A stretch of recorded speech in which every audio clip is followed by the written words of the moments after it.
నరసింహరావు గారు, ఎదిగిపోయిన సిపిఐ, కాంగ్రెస్, తెలుగుదేశం పార్టీల జిల్లా రాష్ట్ర నాయకులు, అట్లాగే ఎంఆర్పీఎస్ నాయకులు, సీనియర్ రాజకీయ నాయకులు గుర్తుప్రసాద్ గారు, మిగతా పెద్ద నాయకులు గారు, వేదిక ముందున్నటువంటి పెద్దలు, మిత్రులు, కాంగ్రెస్ అందరూ నమస్కారం.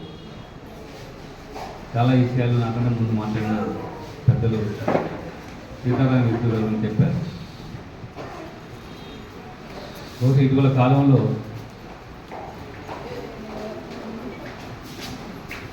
ఎవరు చనిపోయినా కూడా ఇంత చర్చ జరగలేదు.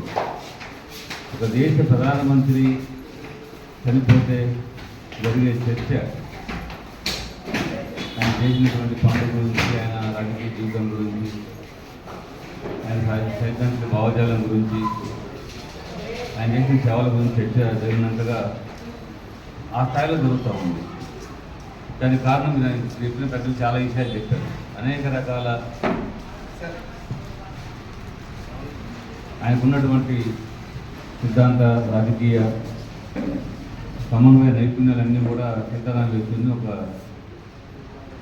దేశ అత్యున్నత స్థాయి నాయకుడిగా నిలబెట్టాయి. మార్క్సిస్ట్ పార్టీ పొలిట్ బ్యూరో ప్రకటించింది, సిపిఎం పార్టీ ఒక అత్యున్నత నాయకుడిని కోల్పోయిందనేది.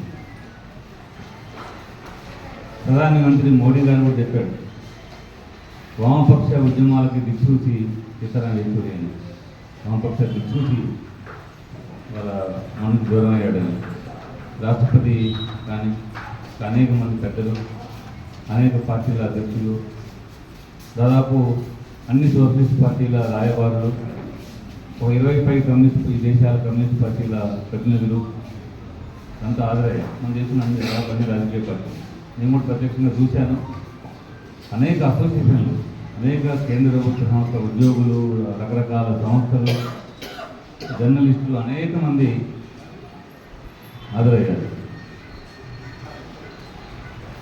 రాహుల్ గాంధీ ఒక ప్రకటన చేశాడు, సీతారాం యేచూరి అంటే థాట్ ఆఫ్ ఇండియా, భారతదేశం అనే భావన. ఆయన కూడా చెప్పాడు, నాకు వరంగా మంచి స్నేహితుడు, వరంగా చెప్పంటే గురువు, నాకు చాలా విషయాల్లో మార్గదర్శకత్వం చేసిన వాడు సీతారాం యేచూరి అని చెప్పి ప్రకటించారు. అట్లాగే కొంతమంది జర్నలిస్టులు కలిసి వాళ్ళు సీతారాం యేచూరి అంటే భారతదేశపు ఆంటోనియో గ్రామ్సీ అని చెప్పి ఒక పుస్తకం రిలీజ్ చేస్తున్నారు. కారణం తెలుసు, ఆంటోనియో గ్రామ్సీ అంటే ఇటలీ కమ్యూనిస్ట్ పార్టీ నాయకుడు, ప్రపంచ కమ్యూనిస్టుల్లో గుర్తింపున్న నాయకులు అయినప్పుడు ఫ్యాసిజానికి వ్యతిరేకంగా, ఫ్యాసిస్టు విధానాలని, రాజకీయాలని అడ్డుకోవడంలో, దాన్ని వ్యతిరేకించడంలో ఎటువంటి విధానం అనుసరించాలని చెప్పి ప్రపంచాన్ని పరిచయం చేసిన వాడు గ్రామ్సీ. ఆ రకంగా సీతారాం యేచూరి కృషి అందరూ ప్రస్తావిస్తున్నారు. ఆయన చివరి రోజు కూడా ఎయిమ్స్లోకి చేరే ముందు కూడా ఎక్కడున్నాడంటే ఇండియా బ్లాక్ నాయకుల సమావేశంలో పాల్గొన్నారు. ఎన్నికలు జరుగుతూ ఉన్నాయి, జమ్మూ కాశ్మీరు, హర్యానా, మహారాష్ట్ర రాష్ట్ర ఎన్నికల గురించి సోనియా గాంధీ నివాసంలో ఇండియా బ్లాక్ సమావేశం జరుగుతుంది. దాంట్లో పాల్గొన్నాడు. పాల్గొంటూ ఇబ్బంది పడతా ఉన్నాడు గురించి. అది గమనించిన సోనియా గాంధీ గారు, మీరు మనం తర్వాత మాట్లాడుకుందాం, మీరు అర్జెంట్గా హాస్పిటల్కి వెళ్ళండి, ఎందుకు ఇబ్బంది పడుతున్నారని ఒత్తిడి చేసుకునే బయలుదేరిపోయాడు. పోతూ గేమ్స్కి వెళ్ళాడు. ఒకటి ఆయన కూడా అనుకున్నాడు, నేను మళ్ళీ తిరిగి రాకుండా ఉంటున్నాను అనుకోలేదు. ఆయన కూడా వెళ్ళాడు. వెళ్ళిన తర్వాత డాక్టర్లు పరీక్షలు చేయాలి, అడ్మిట్గా ఉన్నారు. చేసే క్రమంలో రిపోర్ట్లు వచ్చాయి, అడ్మిట్ చేశారు. కొద్దిగా తీవ్రత ఎక్కువయ్యి కాలు తీసుకోవడం తప్పని వెంటిలేటర్లో పెట్టారు. 3 రోజులు మళ్ళీ మామూలు పరిస్థితికి వచ్చింది. మళ్ళీ మామూలు రూమ్లో మార్చాక మళ్ళీ వెంటిలేటర్ పోవాలి. ఇట్లా 3-4 దఫాలు మారారు. చివరికి ఏం చేయాలి, వైద్యులు చాలా ప్రయత్నం చేశారు. జపాన్ నుంచి మందులు కూడా తెప్పించారు. అవి పనిచేయడానికి కనుక 24 గంటల దాకా సమయం పడుతుంది. ఆ మందులు మనలోకి వచ్చేసరికి ప్రభావం చూపించారు, మందుల్లోకి చనిపోయారు. డాక్టర్లు కూడా చాలా ప్రయత్నం చేశారు. ఇవన్నీ కూడా సీతారాం యేచూరి ఇవాళ మన మధ్య లేడు. కానీ మొత్తం ఈ దేశం గురించి, దేశ భవిష్యత్తు గురించి, దేశ రాజకీయాలు ఎటు మళ్ళీ జరగాలి, ఏ విధానం అనుసరించాలి. భారతదేశం సమైక్యంగా ఉండాలంటే, ఇది అభివృద్ధి చెందాలంటే ఏ నమూనా అవసరం భారతదేశానికి, ఏ విధానాలు కావాలి అనేది ప్రతి మనిషి ఆలోచించేలాగా సీతారాం యేచూరి యొక్క రాజకీయ జీవితం ఆయన మార్గనిర్దేశిస్తూ మనం చూసాం. ప్రధానంగా రాజ్యాంగం భారతదేశాన్ని నిలిపించేది ఏంటి? కలిపి అనేక దేశాల, అనేక జాతుల, అనేక మతాలు, అనేక కులాలు, అనేక ప్రాంతీయ వైవిధ్యాలు ఉన్నటువంటి భారతదేశం ఒక 75 సంవత్సరాలుగా, 78 సంవత్సరాలుగా ఈ సమైక్యంగా ఉంది అంటే ఉండడానికి కారణం ఏంటి అంటే లౌకికత్వం అనే ఒక భావన.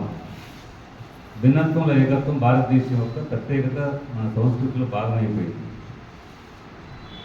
దీన్ని నిలిపొందాలంటే ఇదే కారణం. కానీ ఇవాళ దానికి ప్రమాదం వచ్చింది.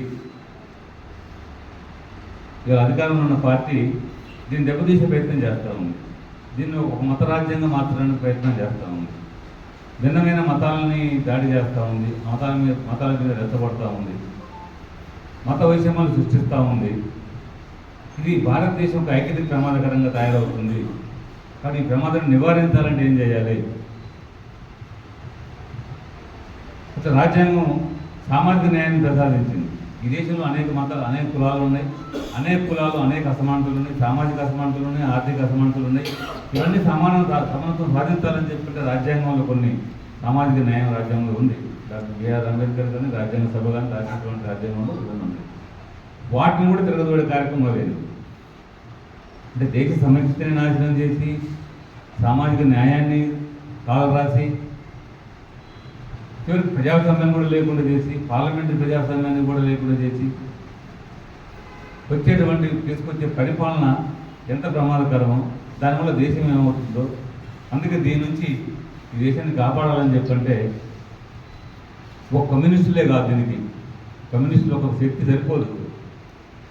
కాబట్టి ఈ దేశంలో లౌకికవాదాన్ని సమర్థించేటువంటి, లౌకికవాద సిద్ధాంతం కలిగినటువంటి పార్టీలు, సెక్యులర్ పార్టీలు, పార్లమెంటరీ ప్రజాస్వామ్యాన్ని కూడా ఉండాలనుకునే వాళ్ళు, ఈ వ్యవస్థ కొనసాగాలని చెప్పి కోరుకునే వాళ్ళు వీళ్ళందరినీ కూడా ఐక్యం చేయడం సాధ్యం కాదు అని చెప్పి చాలా కాలంగా కమ్యూనిస్ట్ ఉద్యమం చర్చిస్తూ ఉంది. అందులో భాగంగానే గతంలో నేషనల్ ఫ్రంట్ ప్రభుత్వమైనా, తర్వాత 2004లో దాదాపు సింగిల్ లార్జెస్ట్ పార్టీగా బీజేపీ ముందుకు వచ్చింది. వామపక్షాలకు 63 సీట్లు పార్లమెంట్లో వచ్చాయి. వామపక్షాలు తటస్థ అప్పటిదాకా మా కమ్యూనిస్ట్ పార్టీ అభ్యర్థులు, ఎంపీలంతా కూడా ఈ గెలిచిన 63 మందిలో ఒక ఇద్దరు తప్ప మిగతా 61 మంది ఎవరి మీద గెలిచారు? కాంగ్రెస్ పైనే పోరాడి గెలిచిన వాళ్ళు.